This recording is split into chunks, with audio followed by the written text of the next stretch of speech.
Hello and welcome. You can freeze any header, rows and columns in numbers.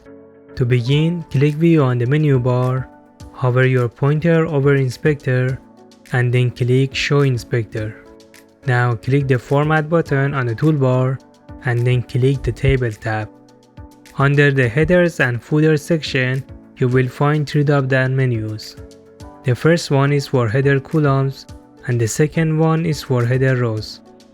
Click the first one, choose the number of columns to designate as header, and then click once again, but this time click the Freeze Header Columns option.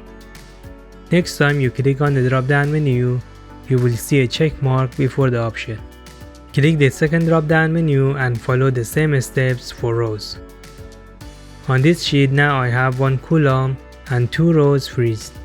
Please like if this video helped you, subscribe for more tutorials, comment to ask questions or to give feedback. Thank you.